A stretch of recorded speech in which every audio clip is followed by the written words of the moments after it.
दोस्तों, आज के इस वीडियो के द्वारा हम ये सीखने वाले हैं कि MCB, MCCB, ELCB, RCCB, RCD, RCBO, MPCB और आइसोलेटर क्या होता है, इन सभी का फुल फॉर्म क्या है, कैसे काम करता है और कहाँ पे हमें कौन सा डिवाइस का इस्तेमाल करना होगा। तो दोस्तों, सबसे पहले हम बात कर लेते हैं आइसोलेटर के बारे में। आइसोलेटर केवल एक प्रकार का स्विच होता है। आपके घर में जो बल्ब को चालू और बंद करने के लिए स्विच इस्तेमाल करते हो ना, वही स्विच आपका आइसोलेटर होता है। उस स्विच को आप चाहो तो आइसोलेटर भी कह सकते हो। आइसोलेटर के द्वारा आपको किसी भी प्रकार का प्रोटेक्शन नहीं मिलेगा। केवल काम इसका यही होता है कि पावर सप्लाई को चालू करे और बंद करे। ओके। सेकेंड डिवाइस हमारा है एमसीबी। एमसीबी का फुल फॉर्म होता है मिनिएचर सर्किट ब्रेकर। एमसीबी का इस्तेमाल आपके घर में भी किया गया होगा। यदि आप देखोगे आपके घर का जो मेन डिस्ट्रीब्यूशन बोर्ड है तो वहां पे लगा होता है। अब ये जो एमसीबी है, इस एमसीबी का इस्तेमाल हम क्यों करते हैं, एक बात समझिए। देखिए दोस्तों, जो हमारे घर में पावर सप्लाई आता है, उस पावर सप्लाई में बहुत सारे इलेक्ट्रिकल फॉल्ट आते हैं। उन सभी फॉल्ट में से दो फॉल्ट ऐसे हैं जो बहुत ही ज्यादा हमारे घरों में देखने को मिल जाता है। सबसे पहला होता है ओवरलोड और सेकंड होता है शॉर्ट सर्किट। तो ये जो दोनों फॉल्ट है, इन्हीं दोनों फॉल्ट के प्रोटेक्शन के लिए हम एमसीबी का इस्तेमाल करते हैं। दोस्तों, आगे बढ़ने से पहले मैं आपको एक चीज और बताना चाहूंगा कि जो एमसीबी होता है और जो आइसोलेटर होता है, ये दोनों के दोनों देखने में एक जैसे होते हैं। जो आपका एमसीबी है उसी के जैसे ही आपका आइसोलेटर भी होता है। वैसे तो आइसोलेटर आपको बहुत सारे टाइप के मिल जाएंगे, लेकिन जो एमसीबी टाइप का आइसोलेटर होता है वो सेम टू सेम एमसीबी के जैसे ही दिखता है। यदि आप मार्केट में बाय करने जाते हो एमसीबी, तो दुकानदार क्या करता है कि आपको सस्ते में बेचने के चक्कर में आपको एमसीबी के जगह आइसोलेटर भी प्रोवाइड कर देता है। और यदि आप आइसोलेटर को आपके घर में लगा दोगे तो आपको किसी भी प्रकार का प्रोटेक्शन नहीं मिलेगा।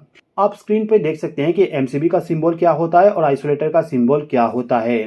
आप जब भी कभी एमसीबी को बाय करने जाओ तो उस समय एमसीबी के ऊपर में जो सिंबल बना होता है उसको देख लीजिएगा कि वो एमसीबी है कि नहीं है। ओके। अब इसके बाद में जो नेक्स्ट डिवाइस है वो है एमसीसीबी। एमसीसीबी का फुल फॉर्म होता है मॉड्यूल कैश सर्किट ब्रेकर। देखिए दोस्तों, जो एमसीबी होता है उस एमसीबी को यदि आप बाय करने जाओगे तो आपको एमसीबी केवल 63 एम्पियर तक मिलेगा। अभी के टाइम पे आपको 100 एम्पियर का भी एमसीबी मिल जाएगा, लेकिन पहले के टाइम पे 63 एम्पियर तक का ही एमसीबी मिलता था।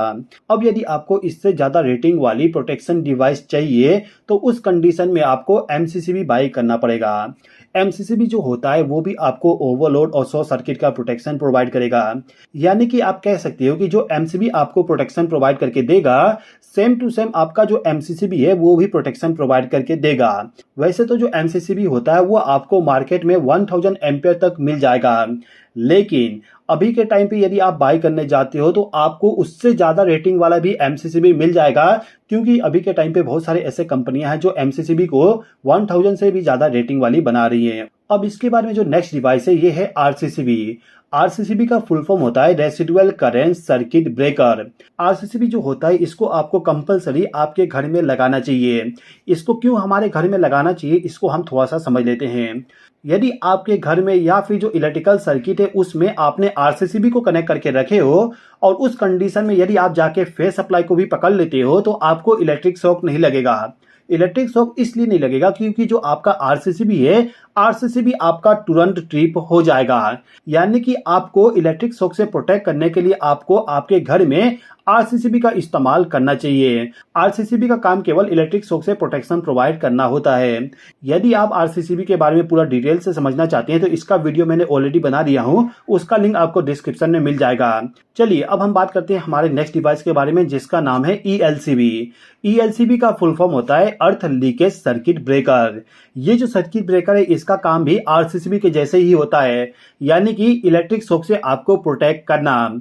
अब यहाँ पे आप ये सोचोगे कि आरसीसीबी जो होता है वो हमें इलेक्ट्रिक शॉक से प्रोटेक्ट कर रहा है और ईएलसीबी भी हमें इलेक्ट्रिक शॉक से प्रोटेक्ट कर रहा है, तो इन दोनों का नाम अलग अलग क्यों है। देखिए दोस्तों, जो आरसीसीबी और ईएलसीबी है इन दोनों के बीच में दो डिफरेंस बताता हूं, आप समझ जाओगे।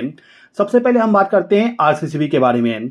जो हमारा आरसीसीबी होता है वो करंट पे ऑपरेट होने वाली डिवाइस है और आरसीसीबी का यदि हम कनेक्शन करते हैं तो उसमें हमें केवल फेज सप्लाई और न्यूट्रल सप्लाई का ही इस्तेमाल करना पड़ेगा। लेकिन जो ईएलसीबी होता है, ईएलसीबी हमारा वोल्टेज पे ऑपरेट होने वाली डिवाइस है और ईएलसीबी का जब हम कनेक्शन करने जाएंगे तो उसमें हमें फेस सप्लाई, न्यूट्रल सप्लाई और अर्थिंग वाले वायर को भी कनेक्ट करना पड़ेगा। इसके अलावा भी बहुत सारे डिफरेंस होते हैं, लेकिन वो ज्यादा इंपॉर्टेंट नहीं है। फिलहाल के टाइम पे केवल ये समझिए कि आरसीसीबी और ईएलसीबी दोनों एक प्रकार का डिवाइस है जो हमें इलेक्ट्रिक शॉक या फिर अर्थफॉल से प्रोटेक्शन प्रोवाइड करता है। अभी के टाइम पे यदि आप मार्केट में ईएलसीबी को बाई करने जाओगे तो आपको शायद ना मिले। अभी के टाइम पे आपको केवल मार्केट में आरसीसीबी मिलेगा जो कि ईएलसीबी से ज्यादा सेंसिटिव होता है। आगे बढ़ने से पहले मैं आपको एक चीज और बता दूं, यदि आप आपके घर के लिए आरसीसीबी को लगाने जाते हो तो उस कंडीशन में जो आपका आरसीसीबी है उसका जो लीकेज करंट होगा, लीकेज करंट 30 मिली एम्पियर होना चाहिए। 30 मिली एम्पियर लीकेज करंट वाली आरसीसीबी हमें क्यों बाय करना चाहिए, यदि आप पूरा समझना चाहते हो तो डिस्क्रिप्शन में जो वीडियो का लिंक दिया गया है उसको आप देख लीजिएगा। ओके, अब यहाँ पे हमारे पास में है आरसीबीओ। आरसीबीओ का फुल फॉर्म होता है residual current circuit breaker with overload protection. इसके नाम से ही आपको थोड़ा बहुत पता चल गया होगा कि आरसीबीओ क्या काम करता है। चलिए मैं आपको पूरा चीजें बता देता हूं। जैसे कि मैंने आपको स्टार्टिंग में बताया कि जो हमारा एमसीबी है, एमसीबी हमें ओवरलोड और शॉर्ट सर्किट से प्रोटेक्शन प्रोवाइड करता है। इसके बाद मैंने आपको यह बताया कि जो आरसीसीबी होता है, आरसीसीबी हमें अर्थ फॉल्ट से प्रोटेक्शन प्रोवाइड करता है। अब यहाँ पे यदि हमें अर्थ फॉल्ट, ओवरलोड और शॉर्ट सर्किट से प्रोटेक्शन चाहिए तो हमें यहाँ पे एमसीबी और आरसीसीबी दो डिवाइस का इस्तेमाल करना पड़ेगा। लेकिन यदि आप चाहते हो कि आपको दो अलग अलग डिवाइस इस्तेमाल ना करना पड़े, केवल एक डिवाइस के द्वारा आपको ये तीनों प्रोटेक्शन मिल जाए, तो उस कंडीशन में आपको आरसीबीओ को बाई करना पड़ता है। तो जो आरसीबीओ होता है इसके द्वारा हमें ओवरलोड, शॉर्ट सर्किट और अर्थ फॉल्ट से प्रोटेक्शन मिलता है। ओके, ये जो आरसीबीओ है इसको हम आरसीडी के नाम से भी जानते हैं। बहुत सारे लोगों के माइंड में ये डाउट होता है कि जो आरसीबीओ है और जो आरसीडी है ये दो अलग अलग डिवाइस है, लेकिन ऐसा नहीं है। ये जो आरसीबीओ है इसको ही हम आरसीडी भी कहते हैं। ओके, अब इसके बारे में जो हमारे पास में आखिरी डिवाइस है ये है एमपीसीबी। एमपीसीबी का फुल फॉर्म होता है motor protection circuit breaker. Motor protection circuit breaker के नाम से ही आपको पता चल जाएगा कि ये एक ऐसा डिवाइस है जिसका इस्तेमाल मोटर के प्रोटेक्शन के लिए करेंगे। अब यहाँ पे हमें केवल ये समझना है कि इसके द्वारा हमें क्या क्या प्रोटेक्शन मिलेगा। एमपीसीबी जो होता है वो आपको ओवरलोड, शॉर्ट सर्किट, साथ ही साथ में फेस लॉस का भी प्रोटेक्शन प्रोवाइड करता है। तो दोस्तों आई होप कि आपको यहाँ पे ये समझ में आ गया होगा कि कौन सा डिवाइस हमें कहाँ पे इस्तेमाल करना चाहिए और वो डिवाइस हमें क्या क्या प्रोटेक्शन प्रोवाइड करेगा।